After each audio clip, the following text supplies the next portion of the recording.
আসসালামু আলাইকুম সবাইকে। কাছে এবং দূরে, দেশ এবং দেশের বাইরে যে যেখান থেকে আমার ব্লগ ভিডিওটি দেখছেন, আশা করি সবাই অনেক বেশি ভালো আছেন। আলহামদুলিল্লাহ, আপনাদের দোয়ায় ও ভালোবাসায় আল্লাহর অশেষ রহমতে আমরা অনেক বেশি ভালো আছি। চলে আসলাম নতুন একটি দিনে নতুন আরেকটি ব্লগ ভিডিও নিয়ে। আমি ফাতেমা বলছি ঢাকা থেকে। এই তো রুমগুলার একটু ক্লিন করে নিয়েছি আর পরিষ্কার করে নিয়েছি, সবগুলা বিছনার চাদরটাও চেঞ্জ করে নিয়েছি। পরিষ্কার থাকলে একটু ভালো লাগে। আর আমার ছেলে মেয়ে এত বেশি নোংরা করে। আর ওই ক্যালেন্ডারটা হচ্ছে একটা ভাবি দিয়েছিল, ওখানে যেহেতু দিয়েছে ভাবলাম যে একটু ঝুলায় রাখি, যেহেতু একজনে ভালোবেসে দিয়েছে আর কি, ফেলে রাখা তো যায় না, তাই না? এই জন্য। আর এই তো আপনাদের সাথেও শেয়ার করলাম। আর এখানে আমার ছেলে এখন মোরগ পোলাও খাবে, ওর বাবার সাথে বাইরে গিয়েছিল, পরে নিয়ে আসছে আর কি। এখন যেহেতু ক্যামেরা ধরে আছি তো এই জন্য লজ্জা পায়, ক্যামেরার সামনে একদমই খেতে পায় না, খেতে চায় না, আর লজ্জা পায় আর কি। অবশ্যই যদি আমার কথায় ভুল ত্রুটি হয়ে থাকে অবশ্যই ক্ষমা শুনে দৃষ্টিতে দেখবেন। এখানে ক্ষীরায় আর গাজর কেটে নিয়েছি, এখন সাথে একটু লবণ দিয়ে দিয়েছিলাম, এখন খাবো। আর এই প্লেটটা দেখতে পাচ্ছেন, এটা 2023 সালে যখন আমার ছেলে সেকেন্ড হয়েছিল আর কি, তখন এই প্লেটটা পেয়েছিল, গিফট পেয়েছে।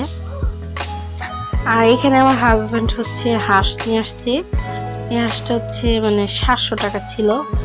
হাঁসের কিন্তু প্রচুর পরিমাণ দাম। আর এখানে ধুয়ে ভালো করে পরিষ্কার করে নিয়েছি, দেখতেই পাচ্ছেন। আর এখানে ব্রয়লার যে মুরগিটা সেটাও নিয়ে আসছে। এখানে পেঁয়াজ কেটে নিয়েছি, সাথে মটরশুঁটি এনেছিল, ভেজে ধুয়ে সবগুলো ক্লিন করে নিয়েছি আর কি, পরিষ্কার করে নিয়েছি। এখানে ব্রয়লার মুরগি দিয়ে রোস্ট রান্না করব, পোলাও রান্না করব, আর হাঁসের মাংস ঝাল ঝাল করে একটু ভুনা রান্না করব। এই তো রান্না করা হয়ে গিয়েছে। আর রান্নাটা আপনাদের সাথে শেয়ার করলাম না। এই তো হাঁসের চেহারাটা দেখেই বুঝতে পারছেন কিরকম মজা হয়ে, লোভনীয় হয়েছে, খেতেও মাশাআল্লাহ মজা হয়েছিল। আর এই তো কতটুক হয়েছে হাঁসটা, আর হাঁসের মাংসটা নরম হয়েছিল। রান্নাটা শেয়ার করা হয়নি।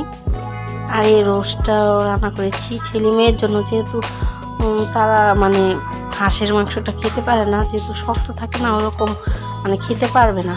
আর এখানে নাগা মরিচ বা বোম্বাই মরিচ, পেঁয়াজ নিয়ে নিয়েছি, লেবুটা শুধু ছিল না, এই জন্য নিতে পারিনি।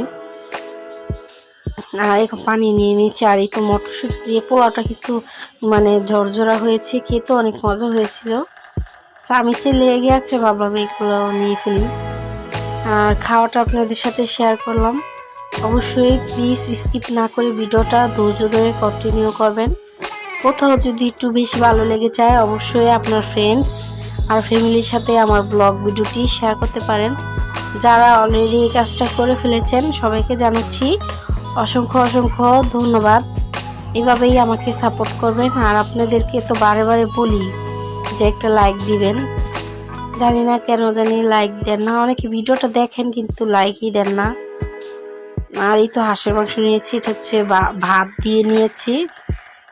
এখন অল্প করে পেঁয়াজ দিব, মরিচ নিব, খেয়ে ফেলবো। আর ভিডিও শেষ পর্যায়ে চলে আসলাম। আল্লাহ হাফিজ বলে ফেলতেছিলাম এখনই। ভালো থাকবেন, সুস্থ থাকবেন, অবশ্যই আপনার ফ্যামিলিকে ভালো রাখবেন, ভালোবাসবেন, আমাদের জন্য অবশ্যই দোয়া করবেন। আর আপনাদের জন্য অবশ্যই দোয়া করি। আল্লাহ হাফিজ, আসসালামু আলাইকুম।